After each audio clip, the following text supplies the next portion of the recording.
बिस्मिल्लाहिर्रहमानिर्रहीम। अस्सलामु अलैकुम। हम लोग बहुत गरीब थे। मेरी बीवी लोगों के घरों में काम करती, सुबह सुबह ही काम पर निकल जाती, लेकिन जब वापस आती तो उसके हाथ में एक ऐसी चीज़ होती कि उसके साथ कम से कम उसका कोई ताल्लुक़ नहीं निकलता था। उसके हाथ में दवाइयाँ होती और डॉक्टर वाले कपड़े पहनकर पड़ोस में चली जाती। जब मैंने उससे पूछा कि ये सब क्या है तो कहने लगी, मैं लोगों का इलाज करती हूँ और उसके पास ढेरों पैसे भी होते, जिससे हमारे घर का खर्चा बहुत अच्छे तरीके से चलने लगा।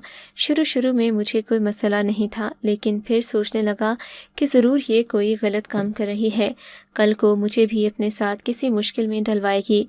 मुझे अपनी बीवी पर शक पड़ा। जब मैंने कहा कि मैं भी तुम्हारे साथ चलता हूँ तो कहने लगी, नहीं, तुमने नहीं जाना, जबकि वो पड़ोस में ही जाती। जगह भी ज़्यादा दूर नहीं थी। बीवी का राज जानने के लिए एक दिन मरीज़ बनकर एक पड़ोस में चला गया, लेकिन सामने का मंजर देखकर हैरान रह गया, क्योंकि वहाँ पर डॉक्टर का कोई सिस्टम नहीं था, बल्कि वहाँ पर तो मेरी बीवी। मेरा नाम शहबाज है। मैं एक नहायत ही गरीब ख़ानदान से था। गरीबों के घर बेटियों भी गरीब घरानों से ही आती हैं। जब बेटियां गरीब घरों से आएं तो अपने साथ ज़्यादा कुछ नहीं लाती। मेरी बीवी भी 4 जोड़े और एक सोने की अंगूठी लेकर मेरे कमरे में आ गई। बेचारी की वो अंगूठी अगले ही माह बिक गई, क्योंकि मेरा काम अच्छा नहीं था। मैं मज़दूर था, कभी दिहाड़ी लगती थी, कभी नहीं लगती थी। मज़दूरी के पैसे हाथ के हाथ मिलते तो हाथ के हाथ निकल भी जाते। कोई तनख्वाह तो थी नहीं कि एक साथ पैसे हाथ में आ जाते तो बंदा महीने भर का सामान ले ले। अल्लाह ने एक साथ 2 बच्चों से भी नवाज दिया तो चीज़ें बहुत ज़्यादा मुश्किल हो गईं। मेरी बीवी पढ़ी लिखी नहीं थी, लेकिन उसने कहा कि मैं लोगों के घरों में काम किया करूँगी। यूँ उसने लोगों के घरों में काम करना शुरू कर दिया।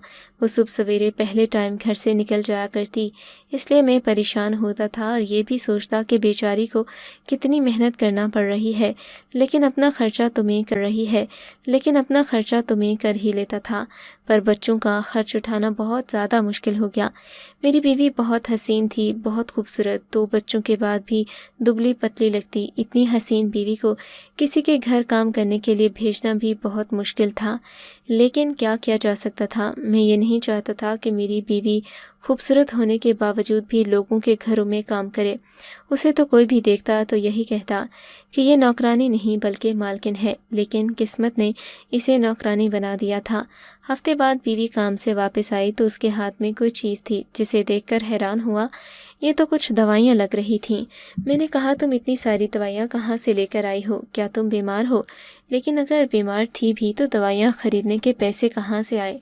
तो कहने लगी कि जहाँ पर काम करती हूँ उन लोगों के पास कुछ दवाइयाँ पड़ी थीं जो वो लोग फेंक रहे थे, मैं उनसे ले आई हूँ। कभी घर में ज़रूरत ही पड़ जाती है। मैंने कहा, अक्लमंदी का काम किया है, आजकल दवाइयाँ तो बहुत महंगी हैं। लेकिन इसके बाद एक ऐसी हरकत हुई कि मैं मज़ीद हैरान हो गया। मुझे पता चल गया कि मेरी बीवी ने इससे पहले मुझसे गलत बयानी की थी। काम से आते ही मेरी बीवी बहाना करके पड़ोस में चली जाती और कहती कि वहाँ पर मुझे कोई काम है, वहाँ बैठकर सालन बना लूँगी, इनके घर में गैस मुफ्त में आती है, और इस तरह की बातें कि जिससे मैं मान जाता। जगह जगह से पैसे बचाने थे, अगर हम पैसे बचाते तो ही हमारा गुजारा चलना था। अगर वो किसी के घर जाकर खाना बना लेती थी तो ये अच्छी बात थी, लेकिन मैं इतना बेवकूफ़ भी नहीं था कि ये ना समझ पाऊँ कि घर के खाने और होटल के खाने में क्या फ़र्क है। मेरी बीवी जब भी कहती कि साथ वाली के घर सालन बनाने जा रही हूँ, तो जो वापसी पर वो सालन लेकर आती वो मेरी बीवी के हाथ का बना हुआ नहीं होता था, बल्कि किसी होटल का खाना लगता। मुझे अपनी बीवी के साथ रहते हुए 2 साल होने वाले थे। इतना तो मैं समझ गया था का बनाती थी, मुझसे झूठ बोल रही थी। फिर एक दिन मैं कमरे में लेटा हुआ था, मुझे कहने लगी, मैं पड़ोसन के घर जा रही हूँ। मैंने कहा, चली जाओ। मेरा मुंह दूसरी तरफ था, लेकिन जब वो दरवाजे से निकलने लगी तो मैं बाहर आया किसी चीज़ को लेने के लिए, और सामने का मंजर देखकर हैरान रह गया। मेरी बीवी ने ऐसा लिबास पहन रखा था जैसे कोई डॉक्टर पहनती है, शायद उसको डॉक्टर कोट कहते हैं, जो सफ़ेद रंग का होता है। मेरी बीवी ने जब देखा कि मैंने उसे देख लिया है तो उसके कदम भी रुक गए। वो मेरे सामने खड़ी थी, हमारे बीच गहरी खामोशी थी। मैं यही सोच रहा था कि मेरी बीवी ने एक डॉक्टर का हुलिया क्यों बना रखा है। और तो और उसने अपने बाल भी बहुत अच्छे से बनाए थे, कपड़े भी साफ़ सुथरे थे, उसने थोड़ा बहुत मेकअप भी कर रखा था, जिससे वाकई अच्छी पढ़ी लिखी डॉक्टर लग रही थी। लेकिन ये सब क्या चल रहा था? میں نے کہا یہ کیا حال بنا رکھا ہے؟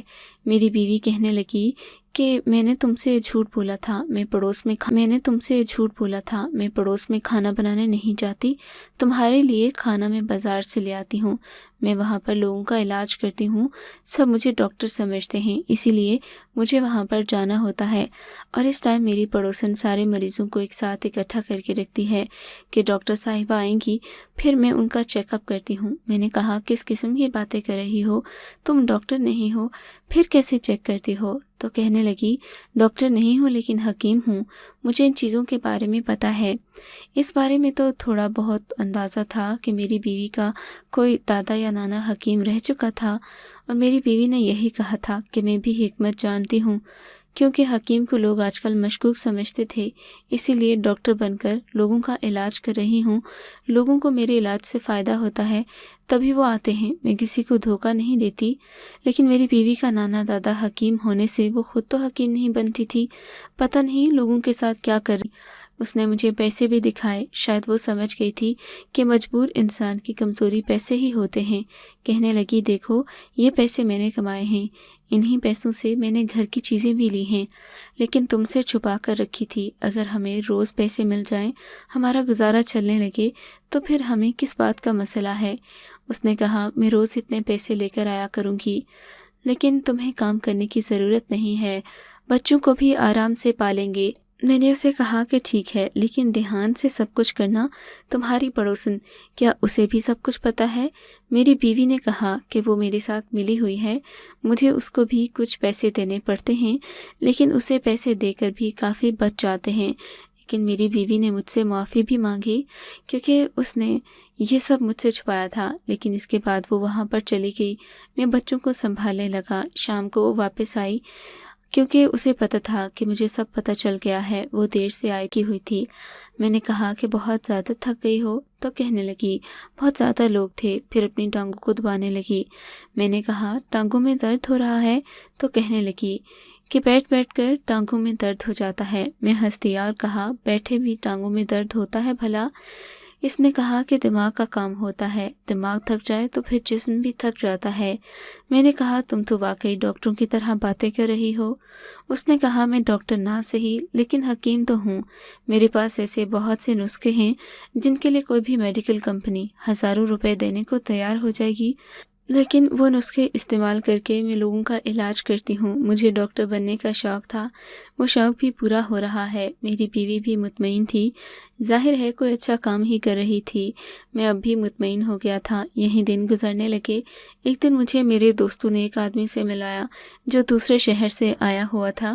وہ میرے ایک دوست کا بہت گہرا دوست تھا۔ باتوں باتوں میں اس بات کی جو میں نے بہت غور سے سنی۔ اس نے کہا کہ وہ ایک میڈیکل کمپنی کے ساتھ کام کرتا ہے، پچھلے دنوں اس کی میڈیکل کمپنی نے ایک حکیم سے کسی دوائی کا نسخہ خریدا ہے، اس پر وہ دوائیاں بنا رہی ہے اور لاکھوں کما رہی ہے۔ میں نے کہا اس حکیم کو بدلے میں تم لوگوں نے کیا دیا؟ اس نے کہا کہ پہلے ہم نے اس حکیم کو 23 لاکھ روپے دیے تھے۔ اس نے کہا کہ مجھے 5 لاکھ روپے مہینہ چاہیے جب تک میں زندہ ہوں۔ تب میں نے کہا ڈیل بہت اچھی ہے لیکن بہت مہنگی بھی ہے۔ اس نے کہا کہ ہم اس کے نسخے سے کروڑوں کمائیں گے، اگر اس کو لاکھوں دے دیں گے تو کوئی فرق نہیں پڑتا۔ میں نے کہا میں بھی ایک حکیم کو جانتا ہوں، اس کو یہ نہیں بتایا کہ یہ میری بیوی ہے۔ میں نے کہا اس کے پاس بھی نسخے ہیں، وہ بھی عورتوں کے علاج والے؟ تو اس نے کہا ہاں، اگر اس طرح کا کوئی حکیم ہے تمہاری نظر میں تو ضرور بتانا، اس سے بھی خرید لیں گے۔ نسخے کی بات سن کر تو میں بہت زیادہ خوش ہو گیا۔ اس نے کہا تھا کہ اگر بات بن گئی تو ہم ضرور ملیں گے۔ اگر وہ 30 لاکھ روپے دیتا تو ہم اس 30 لاکھ سے اپنا گھر بنا سکتے تھے، یوں تو ساری زندگی کمانے کی ضرورت ہی کیا تھی۔ یہ تو زبردست قسم کی ڈیل تھی۔ میں خوشی خوشی گھر آیا، بیوی بہت ہی تکی بیٹھی تھی، اس کا موڈ بھی خراب تھا۔ میں نے کہا تمہارے لیے اچھی خبر لایا ہوں جس کو سن کر تم بہت خوش ہو جاؤ گی۔ اس نے کہا مجھے کوئی خبر خوش نہیں کر سکتی، میرے دماغ میں ہزار ٹینشن ہیں، پیسے کمانا آسان نہیں ہوتا۔ میں نے اپنی بیوی کو ساری بات بتا دی اور اس سے کہا کہ تمہارے پاس جو عورتوں کے مسئلے کا نسخہ ہے نا، وہ مجھے کاغذ پر لکھ کر دو، میں جا کر اس سے بات کرتا ہوں، تم بھی چاہو تو میرے ساتھ چلو، ایک میٹنگ رکھ لیتے ہیں، ایسے لوگ بار بار نہیں ملتے۔ میری بیوی نے کہا نہیں، مجھے اپنا نسخہ کسی کو نہیں دینا۔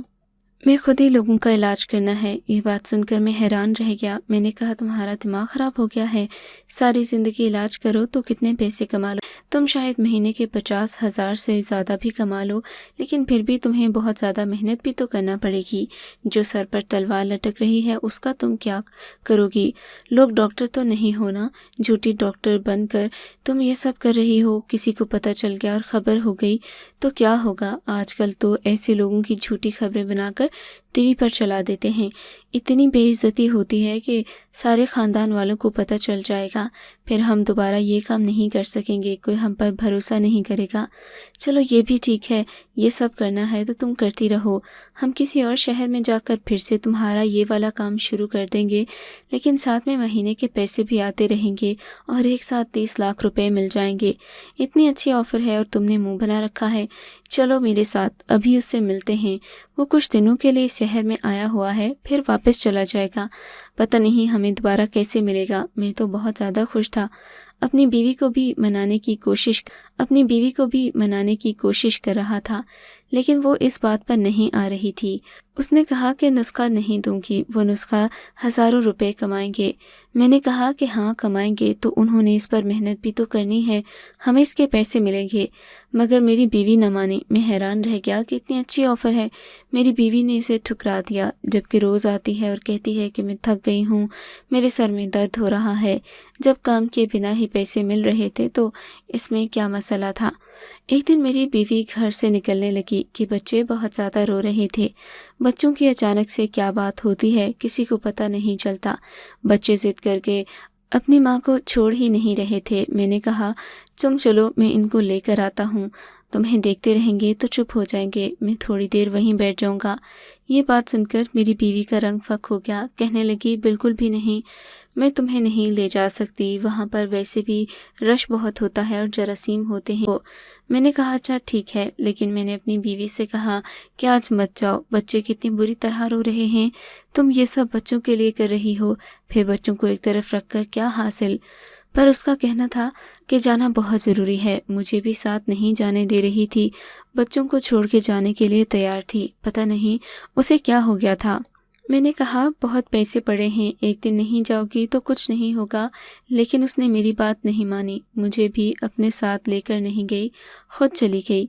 मुझे अपनी बीवी पर शक पड़ गया। इतने लोग आजकल बेवकूफ़ न थे कि वो लोग इतने सारे पैसे एक नीम हाकिम के हवाले कर दें। और मेरी बीवी पड़ोस में ये सब कर रही थी तो वहाँ रश और शोर होना चाहिए था।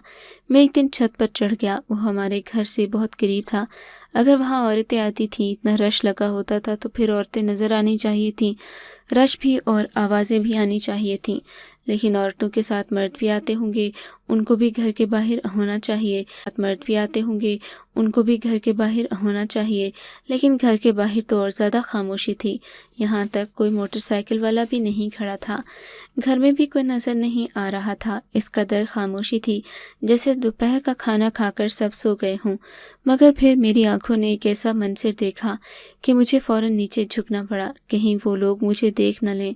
छत पर मेरी बीवी और उसकी दोस्त, जो हमारी पड़ोसन थी, बैठकर चाय पी रही थी और खुशगपियों में मसरूफ़ थी। जबकि मेरी बीवी तो कहती थी कि इतना ज़्यादा काम होता है, बुरी तरह थक जाती हूँ, पानी पीने का भी वक्त नहीं मिलता, इसलिए तो बच्चों को साथ लेकर नहीं जा सकती। लेकिन ये तो यहाँ पर बैठकर आराम और सुकून से चाय पी रही थी।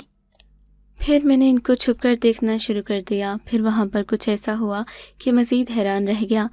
मेरी बीवी की दोस्त ने मेरी बीवी को इतने पैसे दिए जितने मेरी बीवी रोज़ लेकर आया करती थी। मेरी बीवी ने वो पैसे अपने पास रख लिए और कहने लगी कि दिल तो करता है कर सो जाऊं, मगर शौहर ने कहा कि शाम तक आऊँगी तो शाम तक का टाइम तो काटना पड़ेगा। मेरी बीवी की दोस्त ने मुझे कहा कि तुम कमरे में सो जाओ, कोई मसला नहीं है, शाम के टाइम में तुम्हें जगा दूंगी। उसने कहा कि हाँ ये भी ठीक है। वो दोनों वहाँ से चली गई। मैं शक में मुब्तला हो गया। अब मैंने सोच लिया कि मुझे क्या करना है। मुझे अपनी बीवी के राज को जानने के लिए पड़ोस में जाना ही था। मैंने अपने दिमाग में प्लान बना लिया। सोचा कि हुलिया बदल कर मरीज़ बनकर वहाँ जाऊँगा। अगर वहाँ पर मरीज़ों का इलाज होता है तो मुझे भी अंदर बुला लिया जाएगा। फिर मैं अपनी बीवी से भी मिलूँगा, देखूँगा वो कैसे लोगों का इलाज करती है। मुझे नहीं लगता वो ये काम कर सकती थी। अगले दिन मैंने बच्चों को अपनी कज़िन के घर छोड़ दिया। جو اسی محلے میں رہتی تھی، میرے ماموں کی بیٹی تھی۔ میں نے اس سے کہا یہ بات کسی کو بتانا نہیں۔ خود میں حلیہ بدل کر اپنی بیوی کی دوست یعنی ہماری پڑوسن کے گھر داخل ہو گیا۔ مجھے کسی نے بھی نہ روکا، میں اندر چلا گیا۔ سہا تھا کہ جیسے ہسپتال کا منظر ہوتا ہے یا کسی چھوٹے کلینک کا۔ دروازہ بھی کھلا تھا، کوئی انسان بھی نہیں تھا۔ سامنے ایک کمرہ تھا۔ میں ان لوگوں کے گھر نہیں گیا، میرا ان کے گھر میں جانے سے کوئی کام نہیں تھا۔ میری بیوی جایا کرتی تھی۔ سنا تھا کہ یہ شادی شدہ عورت ہے، لیکن اس کا شوہر ملک سے باہر رہتا تھا۔ میری آنکھوں نے وہاں کچھ دیکھا، پر کوئی کیمرہ پڑا ہوا تھا۔ میں نے سوچا کہیں مجھ سے پہلے ان پر کسی ٹی وی والے نے چھاپا تو نہیں مار دیا۔ اگر ایسا ہوا ہے تو پھر پولیس تو میری بیوی کو پکڑ کر لے جا چکی ہوگی۔ تبھی اس گھر میں کوئی نہیں تھا۔ یہی سوچ کر پریشان ہو رہا تھا کہ سامنے سے کسی کا سایہ نظر آیا۔ کمرے میں داخل ہوا تو سامنے دیکھ کر حیران رہ گیا، جس میں نہ صرف میری بیوی بلکہ میری پڑوسن بھی تھی اور 2 مرد بھی موجود تھے۔ ان کے ہاتھ میں کیمرہ تھا اور ایک نے لائٹ پکڑ رکھی تھی۔ میری بیوی نہایت ہی خوبصورت کپڑوں میں میک اپ زدہ چہرہ لیے سامنے کھڑی تصویر بنوا رہی تھی۔ میری بیوی نے کوئی معیوب کپڑے تو نہیں پہن رکھے تھے، مگر ہمارے سرکل میں ان کپڑوں کو بھی معیوب ہی سمجھا جاتا تھا۔ جن کے ساتھ دوپٹہ نہ ہو، اس کا گلا اتنا بڑا ہو، میری بیوی عجیب سی لگ رہی تھی۔ وہاں پر وہ کوئی ڈاکٹر بن کر نہیں جاتی تھی، کیونکہ وہ ڈاکٹر تھی بھی نہیں، نہ ہی حکیم تھی۔ اس نے نسخہ بیچنے والی بات سے انکار کر دیا تھا۔ میری بیوی بہت حسین تھی، وہ اپنے حسن کو کیش کر رہی تھی، وہاں پر ماڈلنگ کر رہی تھی۔ اسی کام کے اسے پیسے ملتے تھے، تبھی وہ تھکی رہتی۔ اس گھر میں کوئی بھی نہیں تھا۔ میری بیوی بھی حیران ہو کر رہ گئی، باقی لوگ بھی۔ وہ میری طرف بڑھی، ان لوگوں کو کہا کہ 1 منٹ میں آتی ہوں۔ میرے پیچھے پیچھے آنے لگی۔ جب میں وہاں سے جا رہا تھا، میں نے کہا اگر تم نے یہی سب کرنا تھا تو پھر مجھے سچ کیوں نہیں بتایا؟ تمہیں شرم نہیں آ رہی یہ سب کرتے ہوئے؟ کل کسی کو ہم یہ بھی نہیں بتا سکتے، تمہارے بچے دیکھیں گے تو وہ کیا سوچیں گے؟ یہ کوئی اچھا کام نہیں ہے۔ اس سے اچھا تو تم جھوٹی ڈاکٹر ہی بنی ہوتی، کم سے کم مجھے اتنا افسوس نہ ہوتا، کیونکہ لوگوں کا علاج تو کر رہی ہوتی، لیکن یہاں پر تم لوگوں کی آنکھیں سیکنے کا سامان بنی ہو۔ میری بیوی کہنے لگی مجھے بہت اچھا موقع ملا ہے، وہ لوگ میرے ساتھ فلمیں بھی سائن کریں گے۔ میری ایک تصویر پتہ نہیں کتنے میں بک رہی ہے۔ میں بہت حسین ہوں، میرا اپنا بھی یہی خواب تھا۔ حسین چہرے ہی لوگوں کا دل بہلاتے ہیں۔ میرا ہاتھ ہوا میں اٹھ گیا۔ میں نے کہا لوگوں کا دل بہلانا ہے تو میری زندگی سے نکل جاؤ۔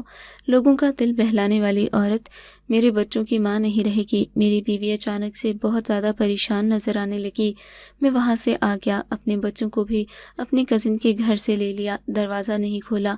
جب میری بیوی گھر آئی تو پھر رات ہو گئی اور مجھے دروازہ کھولنا پڑا۔ میں نے کہا دیکھو تم میری عزت ہو، اس لیے تمہیں سڑک پر نہیں چھوڑ سکتا، لیکن اگر تم یہ سب کام کرو گی تو پھر مجھے سوچنا پڑے گا۔ میری بیوی رونے لگی اور کہنے لگی یہ میرا خواب تھا اور اس کے پیسے بھی مل رہے تھے، لیکن اگر تم کو یہ پسند نہیں ہے تو میں یہ سب نہیں کروں گی۔ میں نے کہا بات میری نہیں ہے، تم سوچو کہ کیا یہ سب ٹھیک ہے؟ اس نے کہا سر جھکا لیا۔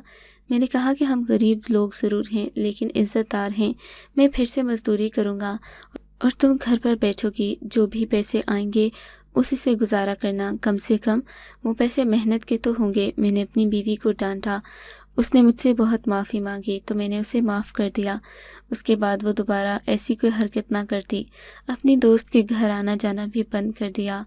اس کو بھی میں نے کہا کہ اس طرح کی کوئی بات میری بیوی کے دماغ میں نہ ڈالے، بلکہ اس کے شوہر کو بھی کال کی، بتایا کہ اپنی بیوی کو سمجھائیں۔ اس کے بعد مجھے کمپنی کے ساتھ ٹھیکہ مل گیا جن کو کچھ مزدوروں کی ضرورت تھی۔ انہوں نے ایڈوانس پیسے دے دیے۔ میں نے انہی پیسوں سے اپنے گھر کے کمرے میں چھوٹی سی دکان ڈالی۔ چوری کا کام ختم کرنے کے بعد اس دکان میں بیچنے لگا۔ میری بیوی نے دوبارہ ان سب چیزوں کا نام نہیں لیا، اس لیے میں نے بھی اپنی بیوی کو دوبارہ کچھ نہیں کہا کہ تم نے یہ سب کیا تھا، لیکن اسے اتنا ضرور کہا کہ تم پر بھروسہ کیا ہے۔ اب اگر میرا بھروسہ توڑا تو پھر زندگی بھر بھروسہ نہیں کروں گا۔ آپ کو اگر یہ کہانی اچھی لگی ہے تو اس ویڈیو کو لائک کیجیے اور اس طرح کی مزید کہانیاں سننے کے لیے ہمارے چینل کو ضرور سبسکرائب کیجیے۔ کہانی سننے کا شکریہ۔ آپ سے ملاقات ہوگی اگلی ویڈیو میں، تب تک کے لیے اللہ حافظ۔